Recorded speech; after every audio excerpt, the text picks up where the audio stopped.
Welcome back. In this video, we're going to look through the level descriptor for criterion B, which is the planning phase of the personal project report. The three strands that we're going to be looking at for criterion B are again here at the top. Strand number 1, develop criteria for the product or outcome. Number 2, plan and record the development process of the project. And number 3, demonstrate self-management skills. Okay, so what do we mean by this?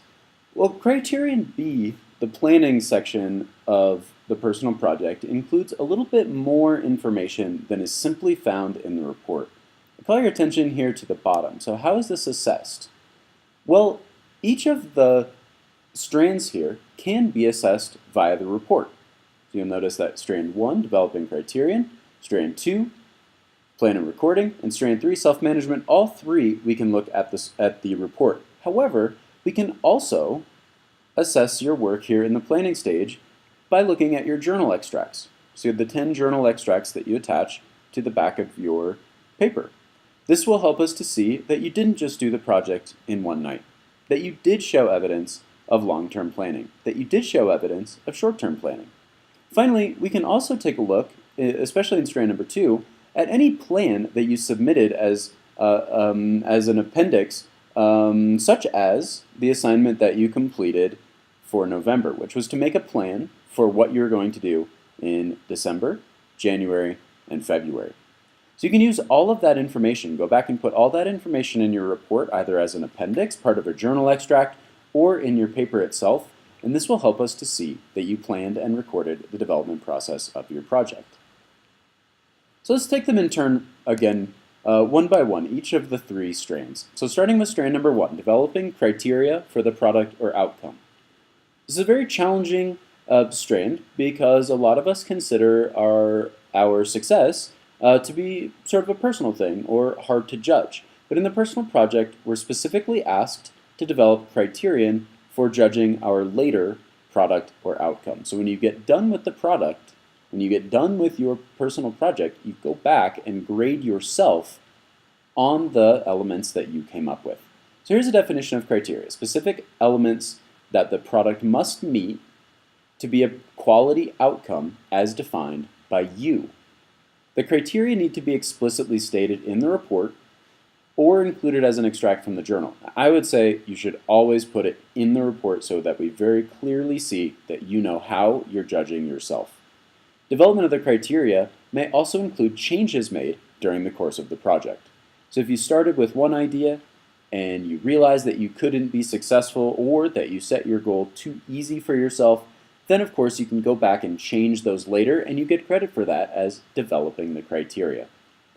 Another thing to talk about here would be the difference between quantitative and qualitative criteria. A lot of people get hung up, get hung up and concerned because they don't have something that they believe is measurable. Okay?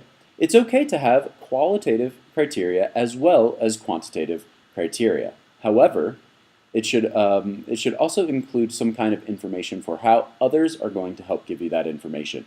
Because simply saying that what you did is something that you like is not a terribly helpful criteria. That doesn't really help us to understand that this was a good product or outcome. We'll see more in the third video about using quantitative and qualitative criteria. Strand number 2, I've already talked about a little bit, but a plan, the IB defines as an intended course of action which documents time and resources. So what did you do with your time, and what did you need in order to make it happen? This plan, the long-range plan, is the November assignment for the personal project, which you submitted to turnitin.com if you got credit for that assignment. You should be able to access that information and use it as part of your report, either by attaching it as an appendix to the back of your paper or including the information in the report itself. The IB defines a record of the development process as how actions are related to the plan during the process. So they want you to talk a little bit about, did you follow your plan? Did you have to leave your plan in order to more appropriately achieve your goals? To what extent did you use your plan, and to what extent did you go off course? It's totally fine to go off course, but you should talk about it in this section of the report. The third strand is that you demonstrate self-management skills. Now this is kind of a vague strand, a vague criterion, and so they give us a little bit of information. Two things that they talk about in demonstrating self-management skills, including organizational skills and affective skills. By organizational skills, they're referring to managing the available time and resources. So as you learned in economics class, we're studying human behavior under conditions of scarcity. They want to see that here. You only had a few months in order to achieve an outcome. You couldn't solve world hunger or create world peace. You didn't have enough time or resources to do that. So how did you manage the few months that you had and the limited resources that you had available to you at this time in order to create a personal project? Another thing they're looking for in organizational skills is simply whether you used your journal effectively. So did the journal actually help you, or was the journal something that you simply wrote up at the last minute before your supervisor meetings, or even worse?